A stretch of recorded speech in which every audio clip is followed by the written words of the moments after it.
I will end up by saying that, well, this has been the issue in the Philippines, that they have a president who's a murderer. I assure you. I have a religion, and they say that, well, bishops and all of this, they've been attacking me. And I said, your religion is not. I have my own God. And I'm planning to invite the Russian Orthodox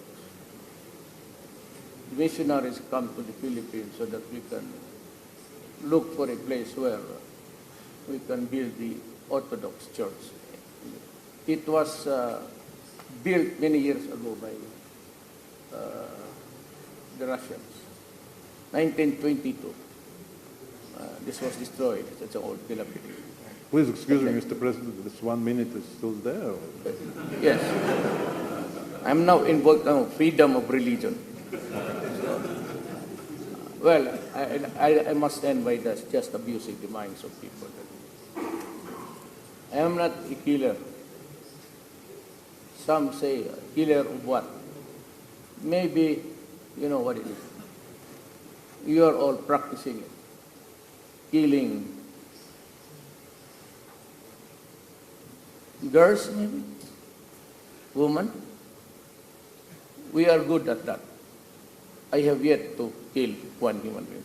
When I say I will kill you, well, that's a statement coming from the mouth of the President. Okay. Still have half a minute, I will forgo it. Probably after the, we have questions from the hall. Yes. Probably next thing we'll think Oh, about. I forgot Okay. about it. Yes, I'd be happy to respond to it. Спасибо. А теперь перейдем к... Can we equal West to the East? No, seriously. No joke. President Duterte, can you actually equal West to the East? And can we talk about sort of a unisex approach, so to say? East and West. This division, is this a thing of the past, or it's a natural division to have West versus East? There has always been a divide between the East and the West, culturally and financially, except for China, was really doing great all these years with so many dynasties. But the rest of East Asia had so many experiences of colonialism. That is why it's very hard really to connect it. They still harbor the Indonesia went to the Dutch, the Philippines bought to the Spaniards and the Americans, and Malaysia to Malaysia. So any attempt that would force or persuade even a nation for them to adopt the Western ways is always suspect. Now that's the problem. So there has to be a more social intercourse, and this should not only be limited to diplomatic levels, but in terms of exchanges among people. And maybe allowing a certain amount of the East Asian to visit other studies, other nations.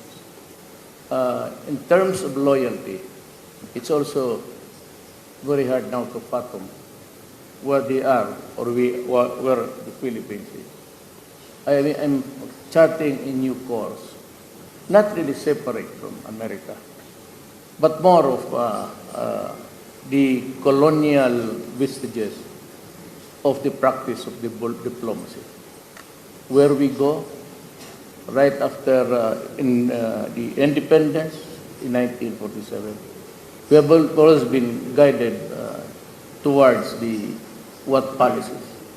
And for the longest time, we never had any concrete relations between Russia and the Eastern Bloc at that time, because they were pictured to be the enemy of democracy. And democracy then, to the Western world, was their monopoly. And that the rest of the world were totalitarian or ruled by despots and tyrants. And that has been the food for thought, even among children. There's always the USIS, it's a library, and everybody attended there, and you can see all the propaganda. Maybe the next generation will. I am the last baby of my generation. I was born in 1945. Practically, but still, the practice of the Western ways are still there. But intellectually, maybe educationally, it would take time. It is hard for the Filipinos to understand that there's no such thing as a non-democratic government in the Eastern Europe at that time. It was always an American propaganda against nothing from the West.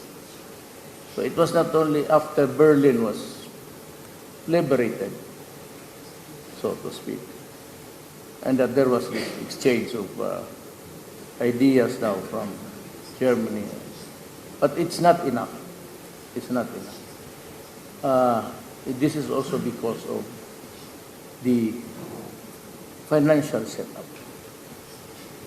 We are always looked upon as, always sometimes the crumbs of your favor. And I think that America is one country who is not treating its former colony right. And for the new generation, and sometimes if you, like me, we have a hurt for being subjugated by foreigners. So it's a colonial thing amongst the East Asian, Indonesia, Malaysia, Brunei, Philippines. It cannot be solved in one diplomatic dinner. You would need about 2 or 3 generations for the Asians to really accept the Western world. And that is true for China. The Opium Wars, the impositions of so many things that destroyed the country. That does not go away suddenly. They always refer it in their history as part of the struggle until now. That portion of having been colonized and brutalized is still a part of the paradigm when they talked about religions. Mr. President, can you wrap up if possible? We actually understood that our hypothesis proved wrong. So